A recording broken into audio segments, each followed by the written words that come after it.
everybody, this is going to be a video on the Les Eaux collection from Chanel. There are currently 6 perfumes in this collection. I have 3 of them. I have Paris-Edimbourg, Paris-Deauville, and Paris-Paris. The other 3 are Paris-Biarritz, Paris-Riviera, and Paris-Venise. So yeah, I don't have those ones, but I'll try to describe them for you later in the video, but I'll start with these 3. The, without a doubt, star of this collection, and it's a very nice collection. Each one of these perfumes, I think, is great, and there are no duds.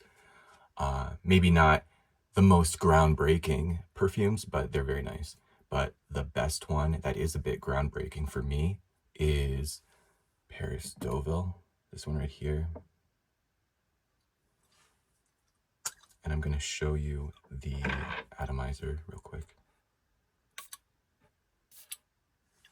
So I don't know if you can hear that or see what I'm showing you, but it's a very fine and delicate mist that it gives off.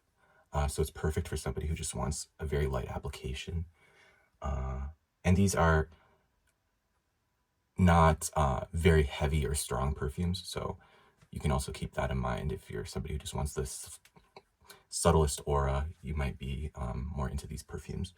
But with Paris-Deauville, it's a very savory, green, sparkling experience. It's citrusy as well. It's a little bit, there's this faintest tinge of sweetness, and I think that is coming from the basil note in it. The basil note in this perfume is very dominating, and that's fine because it's one of the best basil notes I've ever smelled in any perfume before. It's green, it's fresh, it's very herbal, but at the same time it's cleaned up and refined. So it has basil, lime, and a very Chanel kind of patchouli. If you have smelled Coco Mademoiselle, the patchouli in here reminds me a lot of the patchouli used in Coco Mademoiselle, but in particular the Privé flanker in that line, the patchouli is even more so like Paris-Deauville. Even though I think in the notes breakdown they say that there isn't any patchouli in that one, but I definitely get patchouli. So if you're a patchouli hater, I would say you could give this a shot because, I mean, I'm not the hugest patchouli person out there, but I think it's a very addictive kind of use of patchouli in this perfume. It's very crisp, also very cleaned up, dry, and green. So it maintains the greenness without being like a patchouli essential oil type of smell. Yeah, so it's definitely a citrus aromatic experience. I'm getting a lot of references to older citrus aromatics like Eau de Lancôme, Eau Dynamisante, what else? Eau de Rochas, sort of Sauvage, Eau Sauvage, those kinds of perfumes. And I think that's what makes this a very unique perfume. It has those references, but it's also modern at the same time. It doesn't feel like you're wearing something that has a dated feeling to it. So this perfume, Paris-Deauville, I think is the most special in this entire collection. If you like green, definitely try it out. And I'll also say, if you smelled Belle Respiro in their Les Exclusives collection, I honestly feel like Paris-Deauville is more appropriate for what Belle Respiro should have been, because it has this very like summery, like a cool breeze in the summertime on a hot sunny day without any clouds in the sky, but like a kind of a cool breeze wafting through the herbs in somebody's garden. That's what I get from Paris-Deauville, and I think that's what they were trying to convey in Belle Respiro. So if you tried Belle Respiro and it didn't really do anything for you, give this a shot. The next one I'll talk about is Paris-Paris. This perfume, I would describe it like You know how every brand has their own like DNA that's usually laced within all of their perfumes? For me, Paris is kind of like what I would imagine Chanel's DNA concentrate would smell like.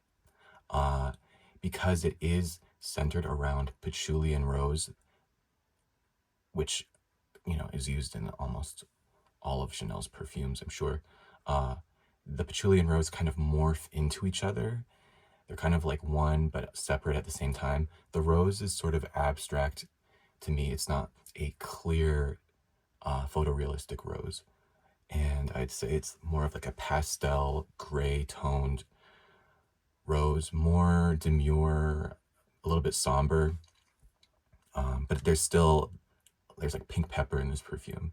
And the patchouli is also a little bit peppery. Not as green as the one in Deauville. But so it has that liveliness to it, but I feel like it's more of a somber, serious experience. Whereas Deauville to me is more joyful and happy and carefree. So Paris also smells very like unisex in today's standards. When I think of what's popular in the unisex world, it usually is like a rose patchouli kind of perfume. I'm thinking of like Portrait of a Lady or Pearls de Lalique, Rose 31. If you like those perfumes, I would definitely check out Paris. So yeah, it's a nice patchouli rose kind of scent. The third one I'm going to talk about is Paris-Edimbourg. I had a hard time figuring out if I wanted to say that this was, because it kind of is like one of the best ones in this collection. I think Deauville is maybe a little bit better for me, but I also really value Paris-Edimbourg. So that one is a intensely green medicinal fougere. I swear to God, there is eucalyptus and rosemary in it because I really am getting those kind of mentholated camphorous qualities, especially like if you've smelled white camphor. I'm getting a lot of that, but they're not listed in the note breakdown. It's, I think, cypress, juniper. So it must be the juniper that I'm picking up on here. But juniper is one of my favorite notes, and I'm not getting what I know juniper to be in this perfume. I'm getting more rosemary, mint, eucalyptus, maybe some clove. I'm getting those kinds of qualities. And to me, this smells like this is a very sensual kind of smell. Usually now we associate sensuality with sweet and very dark and syrupy kind of smells like oud and praline and that kind of stuff.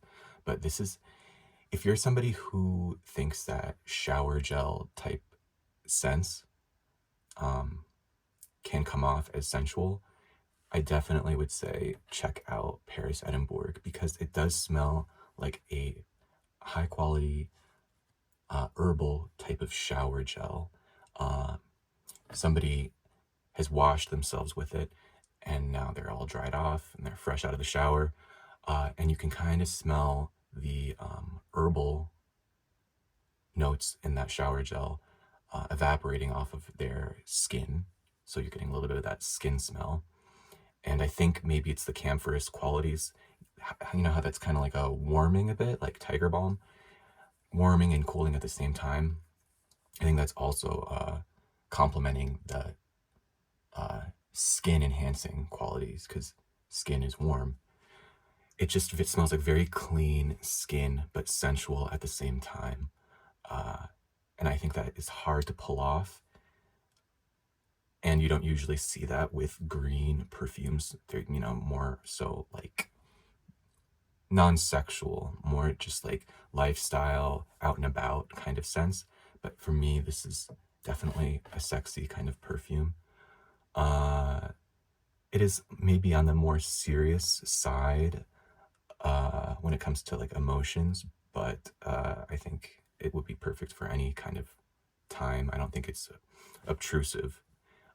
Some people might think it smells a little bit like a dad perfume, And, I can understand that. And I think that adds to the sensuality, like a sexy, clean daddy. But anybody could wear it. And I think it would smell really nice on a woman as well. I've actually seen a few reviewers on YouTube who love this perfume, and they were women. So that is Paris-Edimbourg. Definitely one of the best ones in this collection. So the other three, I'll start with Paris-Biarritz. I have a sample of that, so I'm just sniffing it. With Paris-Biarritz, if you've ever smelled Creed Pure White Cologne, it smells like Creed Pure White Cologne mixed a little bit with like Byredo Inflorescence. So if you haven't smelled those perfumes, this has a very clean, virginal neroli combined with Lily of the Valley. That is what I would say this is centered around.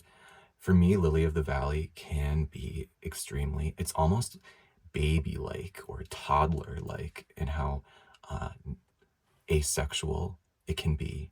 I wonder if you know what I'm talking about with Lily of the Valley, but it just feels very clean, like piercingly clean and pure.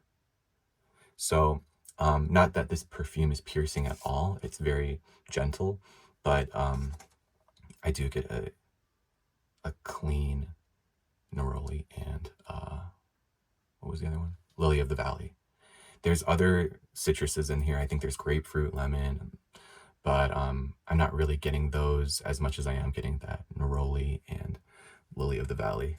So if you're looking for something very just kind of like sweet in the emotional kind of sensibility of sweetness, not like taste, but like a sweet person, gentle, soft, somebody who likes citrus and maybe some greenness as well, then Paris-Biarritz is a good choice. I'll also say, though, it's one of the most light wearing in this collection, so keep that in mind. But it's a beautiful scent. If you're a person or know a person that doesn't mind about a perfume disappearing after an hour or so, they like 4711, then I'd say Paris-Biarritz might be a good option. The next one would be Paris-Riviera. For me, that was very much like an orange blossom neroli kind of scent. Somewhat in the realm of Neroli Portofino from Tom Ford. Kind of like that. I like it better though, because it has a bit of this fruity, syrupy, like a cold syrup though, like a cold grape syrup. And if you see some of the reviews on Fragrantica, other people are mentioning grape as well. So I'm not the only person who gets it. And I think that is what makes it kind of addictive and special, is this grapiness that it has. It's very beautiful, kind of sweet, but not too sweet. I'd say the sweetness from the fruitiness in that perfume is competing with the floral in a good way. So it doesn't come off as too floral and stuffy. It feels cooling and a very pleasant kind of wear. So if you like Orange Blossom, I would say check that one out.